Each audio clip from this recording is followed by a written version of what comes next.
We are back with another session of Evolve with Paperclip. Let's dive right in. As mentioned by Padmaja before, the title of the presentation is "The Medium is the Message."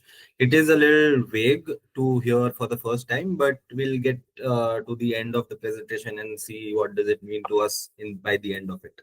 Um, so I'll start with a little bit of an introduction. Just adding a little bit on top of what Padmaja mentioned earlier is that I work as a production designer, photographer, art director, and an architect, where I specialize in spaces which have camera as an integral element associated to it. So let's begin.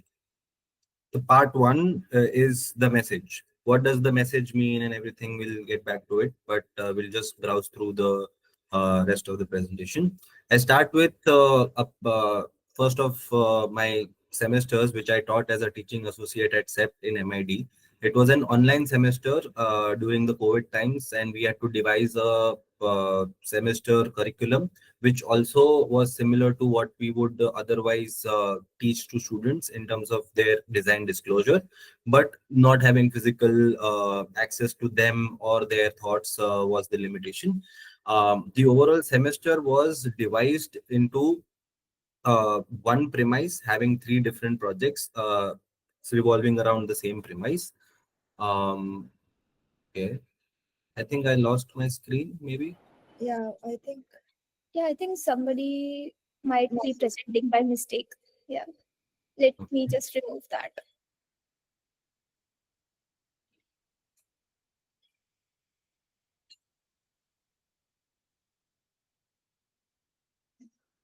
Okay, am I back? Yeah, yeah. Okay. So the semester had one module. The module was to create an argument, out of which three different mediums of representation were used to revolve around the same module of the semester. And then out of the module, there was one argument generated by each student, which then they represented via three different roles. Now, the overall schedule of the semester was divided by first 4 weeks of foundation program, 1 week to generate the argument in the module part of it. And then there were three different roles divided into 1, 2, and 3 for 2 weeks, 3 weeks, and 4 weeks respectively.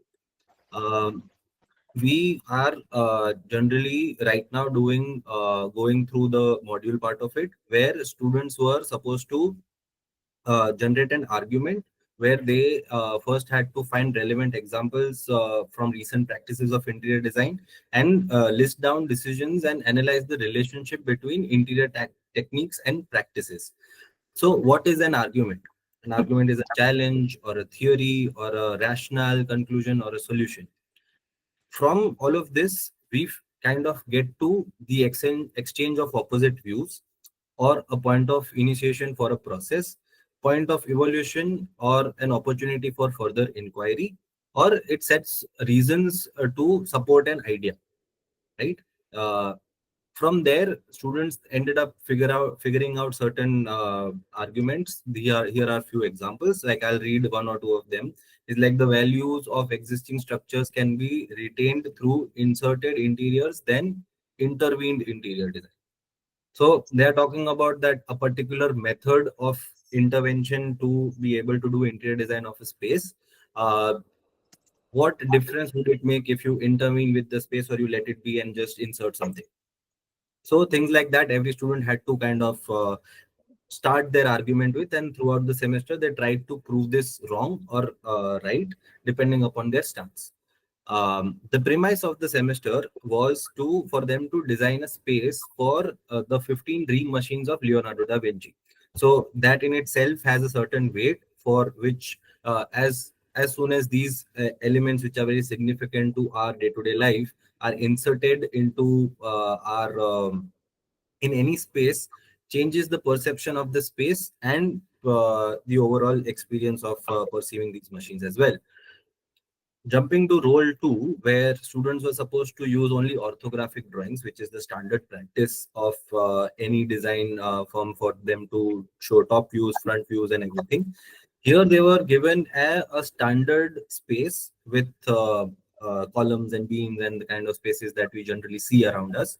Like the site which was given to them was a commercial complex which exists in Ahmedabad. If you are from Ahmedabad, you probably know this space, in which students were asked to define the layout in the given site representing standardization, where they had to design an exhibition of sorts within these grid of columns for deciding how a person would move about it and what they would experience while going from one phase to the other, and what set of experience that they wanted them to kind of go through, to even detailing out to the minute details of how things will be constructed. And they were asked to have their architect or a particular practice which they referred to as a reference to kind of see what would a space be visualized by that kind of a thought process, to then eventually leading to certain details of such of how an individual module was replicated to create an overall space to represent or prove their own argument. And these would be the final outcomes which would come out of this exercise, to see overall space, to how even the minute details would be executed, and then which helps you perceive the finish of the space as well. And concluding with different layouts and sections to kind of see a standard gridlock space, how it can be changed or transformed by adding few elements to have a complete new experience inside the space, to then going to the different medium, which is isometric or axonometric drawings, essentially thinking in 3D, where you have to think about each minute detail to eventually come up with an identity of the space. Now, when we were talking about the identity of the space as an interior designer, the first question that eventually led to by the crux of it was that, is it always true that architecture comes first for an interior design project? Because usually that is the perception of that there is a building or an envelope constructed, and within which you eventually get to intervene. But can architecture be delayed, and we keep interior design in the front? If the interiors are the spaces which you usually end up interacting with in for the 90% of the time, if that is not the forefront, then what? So if we keep that as a forefront and design spaces by keeping that in mind, what would the eventual envelope be? So then eventually taking their initial disclosure of figuring out a module, to then going towards 3D of encapsulating the space in the finest of the details of, because now you are imagining and representing the space in from all three directions, to then eventually leading to such spaces which people ended up kind of bringing forth the machines in, and imagining that how people would go through these spaces. Keep a mental note of these spaces of how you are imagining them while seeing them, that how much does it make sense to you, how much does it not make sense to you, how much is it too much technical for you or not. That is the medium part of it, which we will circle back to eventually. But these are the overall uh, as close to realistic images that one could make out of the softwares that we have, to make sure that everything is conveyed what a designer is trying to make, because these spaces otherwise do not exist other than these graphics, right? And concluding in terms of ki, by the end of it, everybody has an identity of the space, of how their space will be identified as. Like you have callbacks of, like, I went to a particular space and it felt like this, it was like this, or it was to be seen like this. Okay, moving on from academics to then my first project, which I did after graduation. My role in the project was to design the overall venue as an architect, and to do eventual production design for a indie arts festival, which lasted for 8 weeks.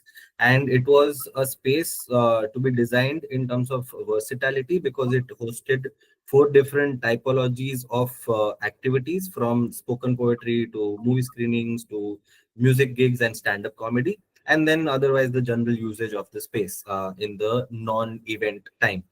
So versatility being the key, and the big spot being the 8 week log festival, where we want people to come back every week. The space and the programming had to be reinvented. We had a great lineup ranging from people like Parvaz Krat, Pratik Kuhad, Divine, stand-up comedians like Kunal Kamara, Azim Banatwala, and all of these people. When I bring this up, people be like, hey, these people came to Ahmedabad and performed. But That was the day and age before Spotify and YouTube took over. So we were just trying our way. So there was an existing cafe with bunch of trees, which I got as a site, which I intervened a little bit by adding this particular.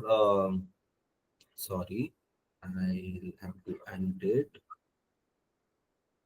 Okay, is my cursor visible? Yeah. Yeah. So this was the wall which was constructed to kind of divide this space between two different parts. As this being the entry, the first phase of the overall space that you would perceive after getting your tickets is the tunnel space, through which you would go through, and it ends up becoming very picturesque in terms of the overall perspective and the lights getting added to it, with having a tree in the middle of it. For then you reaching the flea space where this area was utilized like that, and for you to pass through each and every product which was displayed to the waiting area, which was once cordoned off by the back wall of the amphitheater, and you get access to the other amenities and everything where other activities were kind of spread it around. Only when you reach this particular point is when you suddenly get the whole venue to be revealed in front of you. So now you have more or less reached from the point that you started to where you end. But now, since you experience bunch of things while circling back to the original physical point, the perception of the space increases four times, right? And this was the space devised with these kind of sketches and everything in the initial phase. Okay, how do I remove this annotation? Okay. It's always those three dots which you can never find. Yeah, I mean, I see the pen. Okay, clear. Awesome. Got it. Sorry, guys. So these were the kind of visuals which were thought, like this being the tunnel space here.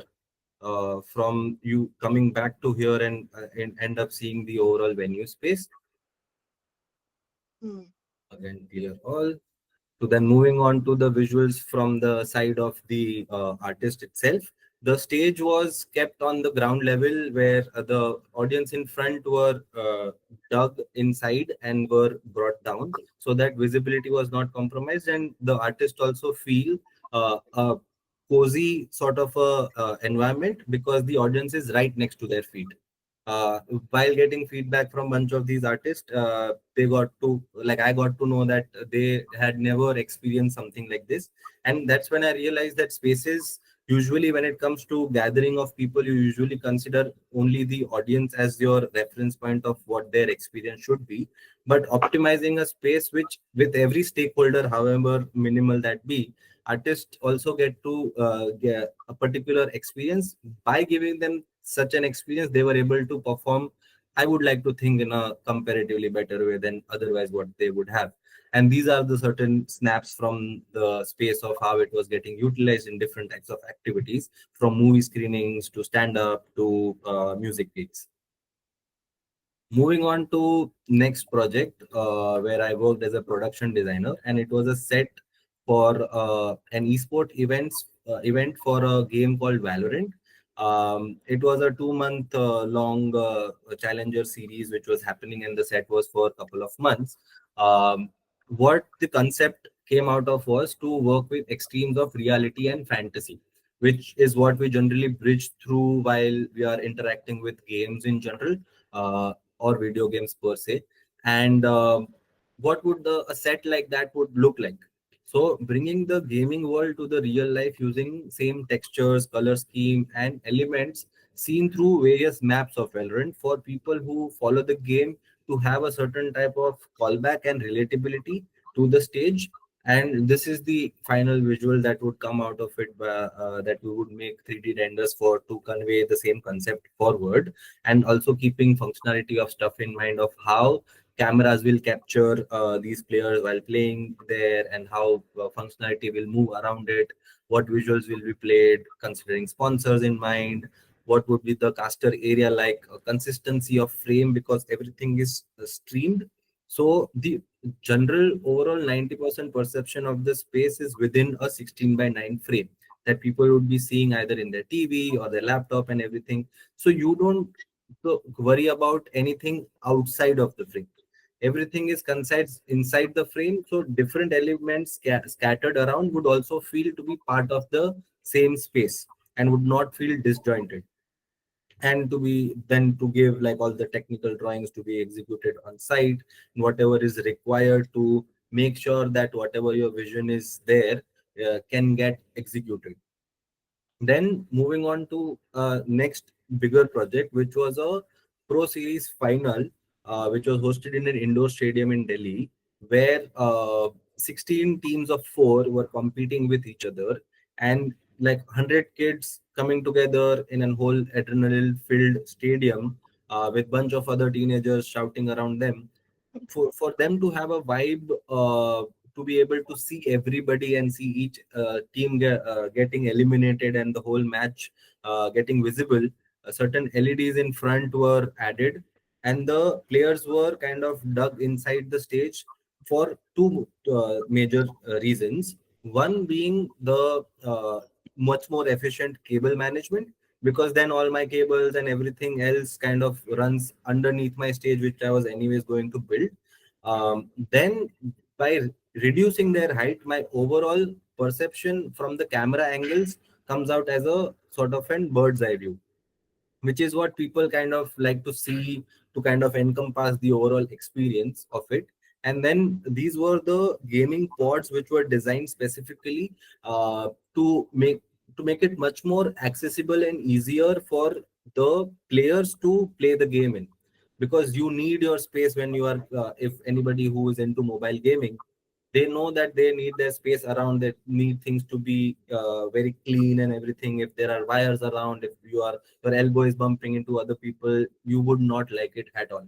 And by doing so, to be able to we were able to achieve a lot of optimization, because we worked in the grid of 8 by 4, so minimal plywood wastage, to ensuring you get the maximum amount of experience out of it through the stream as well as in person, because audience are in the stands, but the major experience that you want for your content to shine through and everything is for the players to enjoy the fullest, right? To give up the best show that they ever can, and to show all these technical drawings to kind of execute the vision forward.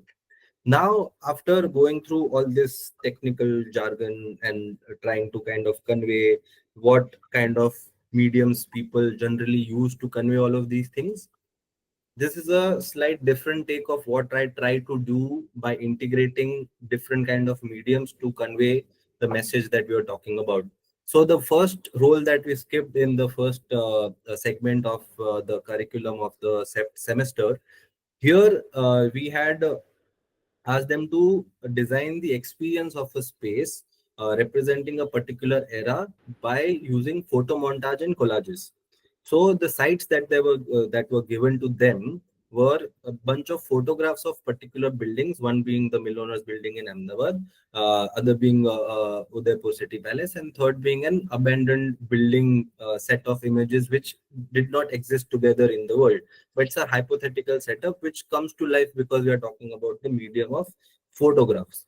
So to be able to bring forth a certain type of visual from them, we had to break down how to kind of structuralize a image, and how perspective lines work, and how your space or elements should be placed into that space depending upon distance, texture, and everything. And these are the certain kind of outcomes which these the kids were able to come up with for the 15 machines of Da Vinci. Now here you can very easily imagine the space of how it would look, how people would move around, just because you are very used to the medium of photographs. Everybody here can read a photograph, can understand what that space would feel like, even if you would see that certain elements don't fit in, but you are still able to visualize this much better compared to a drawing or an exometric drawing, which is very technical for the people who are trained into it, which generally our clients are not, right? So leading up to such visuals, to be able to show forth what your idea is and to kind of create a base of what you would want to carry forward in the rest of the technical stuff that you would go on in the semester. So these were the kind of conclusion of the examples of certain visuals which students ended up making. So then the eventual question was like, were you able to visualize the spaces much more vividly, right? So now, moving on to the venue that I designed, there are a bunch of videos which we will just go through.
Jumping to next video.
The drawings and sketches which I showed earlier would never be able to communicate the people were going through set of different experiences in the same place.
फिर jetty भी जो थोड़ा जाओ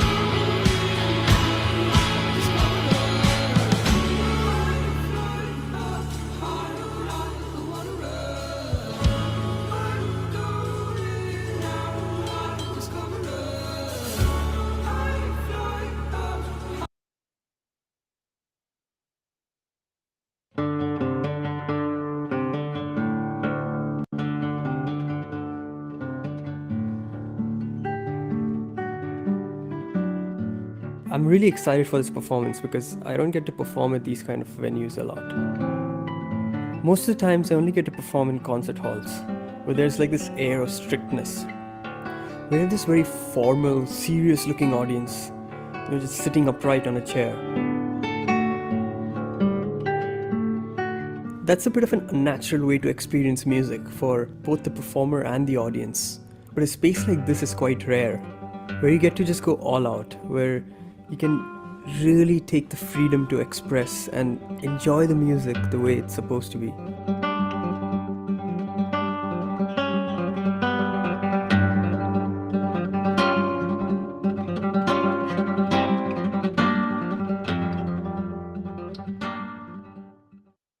This was from an artist's perspective of how he is perceiving the space and what kind of an impact does he go through.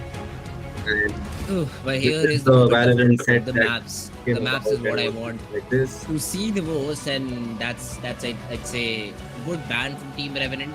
They just do not want to play Pearl. And OG, they've been perma banning Lotus, and there are no surprises there too. So Revenant now have a choice. They still can go with that map of Bind, and they do.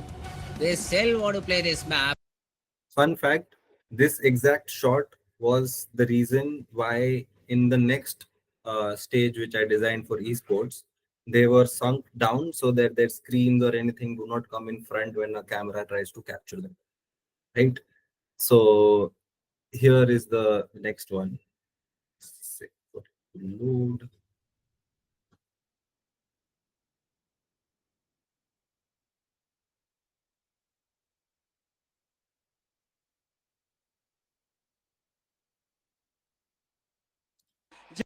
जहां पे वो महानायक अपने आप को स्वर्ण अक्षरों में लिखेंगे और इतिहास के पन्नों में हो जाएंगे अमर। नमस्कार देवी और सज्जनों, आप सभी का स्वागत है ESL Snapdragon pro series grand final day number 3 में। मेरा नाम है फिक्सिस और मेरे साथ जुड़े हैं क्रैक। कैसे जी हाँ, आज है जजमेंट डे। जब सफर की शुरुआत करी थी कितनी सारी टीम थी, मात्र 16 टीम बची है अभी। दिन के आखिरी में जब सूर्यास्त होगा, एक टीम के हाथ में चेक होगा 25 lakh. Right? So the medium with the same message, right? All the different mediums with the same message which we tried to show earlier via different kind of mediums of drawings or sketches or anything. Eventual visuals that come about, trying to optimize your workflow so that you get these kind of visuals in the end and what to do to be able to achieve so, right? After learning with to and fro's, figuring out how the system works, now there are a couple of examples of how I usually kind of bring forth this experience for them, for my stakeholders, which are generally the brands or the production agencies or everything, for them to kind of understand what I mean by it, visualizing it before and then showing after of what can be achieved, right? And so part 3 is about anti-space. Anti-space is the name of the practice that I run. What is anti-space? So my practice is dedicated to enhancing the perception and experiences of spaces through an avant-garde design philosophy and the art of photography. I curate immersive experiences by thoroughly shaping the environment around the audience, grounded in a deep understanding of context and purpose, right? And the overall meaning of the term anti-space is when you encapsulate an existing space with something and the cause and effect of it makes a certain type of an space which is not physical, but it makes you act in a particular way in that space because of the presence of these elements, is what anti-space is what I refer to, and that is the end point which I try to curate, which we call it as an experience, right? So anti-space does not exist without the space in itself. So then I have to create the space, right? So this is a very interesting project that I got a chance to work for. This is the first time Red Bull Sound Clash was coming to India. Uh, and this was a pitch phase, and I ended up winning the pitch, where I was art directing it and designing the production of the overall thing. In sound class, essentially two bands or artists kind of perform head to head in front of each other, and though they go back to back and then eventually kind of do it together. Eh, in one concert with one stage in front of you, you go so ballistic. Imagine you having one behind you as well, and you for you to shuffle between the two and have two great artists competing with each other. So for the sake of our pitch, right, hip hop is a growing scene in India. So the whole theme was revolved around hip hop and creating two different set of stages around it, and proposing, for example, two artists which are Raftar and Anyway, which also have a beef going on within themselves for to kind of bring forth the whole idea of a sound clash coming together. Now, when we talk about hip hop, it is about urban and street, and then rich versus struggle and everything. The bling life versus the struggle life. So the red stage was conceptualized for the urban, and the blue was for the red for the street and blue for the urban. The red stage was designed sort of like a nukkad, where you would find elements like road crossing or a bus stop, the police thana, where the blue stage comprised of bling elements of a luxury bike or having a sofa or surrounded by skyscrapers and everything. So, and these stages were set in front of each other. And to bring forth the overall idea of a sound clash forth, the site which was proposed was in front of Red Fort, right? Where you feel like that where the sound clash is going to happen, and all the installations around it were also designed in a way where one of it was this boom box where you would climb on top of it and get an overall 360 view of the space for you to understand ki, this is sort of like a battleground, but battleground of two great musicians. And to convey all of these ideas, certain visuals for them to realize, okay, what does this stage end up becoming? Because when you would see all these videos and photos, you see bunch of lights flickering around, bunch of visuals going about and everything, which you would not necessarily be able to visualize in the renders that we saw earlier, right? Now something like this kind of makes you take a step ahead to then realize what the actual experience is going to be. It will be fine-tuned as the thing goes on, and sound clash is yet to happen. So when it happens, I'll and next time it comes forth, I'll show actual videos of it, how it came about. But that would be that. And then a very close to my heart sort of a project which I we ended up working really hard on, and had an overall what do you say, use of all my learnings and knowledge and everything, from being an architect to a photographer to an art director. Everything was to design the last to last edition of NH7 Weekender, which was the 14th edition. So again, removing all the other jargon to finally seeing what would the visuals of the stage would look like, conceptualizing that, to then finally executing it as imagined, with all the other glitter around it. Another changeover stage where the bat of Bacardi was integrated into the physical uh, element of a stage, of how you would end up seeing the brand everywhere without seeing the brand in itself, and adding different elements of how the lights will be used, how the colors will be used, and everything for you to kind of bring forth the eventual visual. Uh, this was a tropical stage, Casa Bacardi stage, which has its theme of having being tropical. And this was the final stage, which came about huge kind of canvas and everything. One of my favorite artists also luckily performed on this, which is Daler Mehndi. And seeing 12,000 people jumping and dancing in front of your own, imagination is also an experience to go through yourself, and other things around it, of how people are happening. And now to then ensure how safety and everything. So this venue was developed by us from the scratch. It was hilly terrain. From the uppermost arena to the bottommost space, there was a height difference of 32 feet. So as an audience, you have to climb up and climb down a lot and everything. So the movement was optimized in a way where while you are trying to reach out to the next stage, you end up reaching the food court or you pass through it, and then different elements spread across the venue so that you don't feel a lot of fatigue that just for this you had to go all the way to the next corner. And the whole this thing was also that the key visuals which were designed by our graphic designer were taken up, which were already getting used in uh, all the social media coverage and posts and everything. That identity to be carried forward to the physical production elements, for because if you are going to an event like this, you are going through your tickets, your Instagram posts, everything has a certain type of visual. For then you to find these elements physically in front of you, that kind of brings the whole experience to a full circle. And how these different key visuals are adapted to unique stage design and experience in general, right? And there's an after movie which play for everybody to see too.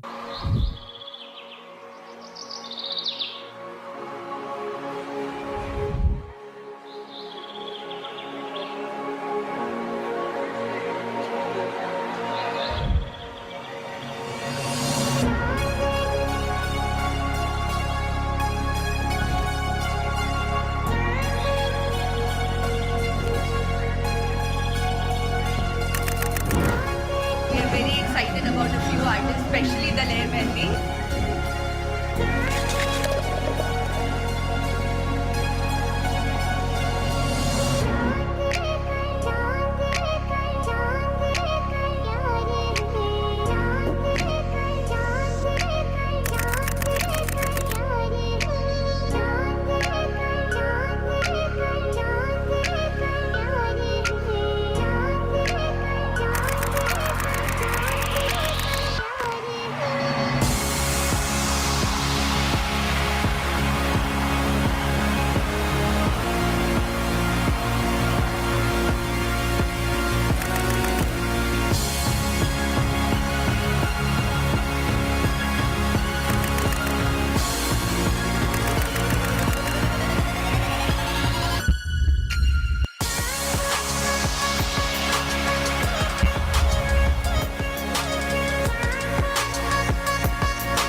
Okay, so coming to the pre-end of the overall presentation of what was the message of the medium of the message. The actual term, the phrase was created by Marshall McLuhan, and uh, the medium in which you choose to show the same message, like a chair photographed to a chair described in a book to a chair sketched, is essentially a chair. But when you perceive it in these different mediums, the message also evolves with the medium. So medium ends up becoming the message, right? That is what we mean, and this is how we kind of try to incorporate it in the world of art, design, and everything. And at least I do in the larger extent of experience design. Before we end, I would like to show a couple of short videos to kind of introduce all of you to a couple of designers that I hold in great regard. Both of them also happen to be architects, but also artists in their own ways. I'll just let the videos play through, and then we'll reach the Q&A part.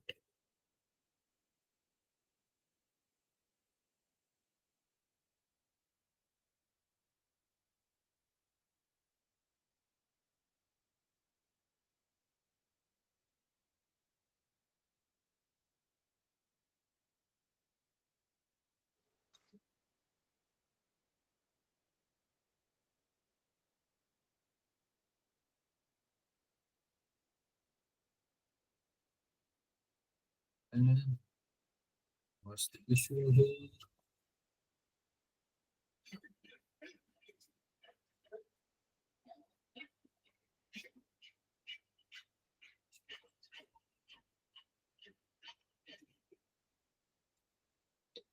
Okay. I don't know why it's not loading. Maybe it's the internet speed. Should I wait for it or should I just skip it? If you have a few more, we could check those. There's one more. We'll just check that out. If that. Okay. So before we watch this one, I would request everybody to follow the instructions which he will kind of tell you to kind of follow to have a certain kind of an experience. So, yeah, hope you guys have fun.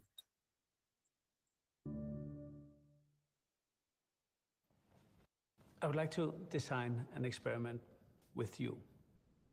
This means that you and I are going to collaborate, and for that to happen, it would be great if you could turn off any other light than the screen you're looking at. You could pause the episode here and sort it out, but think of the screen, the TV, as a lamp. You shouldn't look at the screen, you should look at the space around the screen and pay attention to how you are in that space. But let's just get started. So check this out. First, I'm gonna start by making it yellow. I like the color yellow, but see how the room is in fact now yellow. Enjoy the yellow. Maybe take a deep breath. Let's change that color. Do you see how your room suddenly changed? The red light makes you more calm and makes you tired and relaxes you. Where with a certain blue color, you stay awake. So every color has a sort of different way of influencing us. This is what art is about. You are a co-author with me, the main protagonist. What you see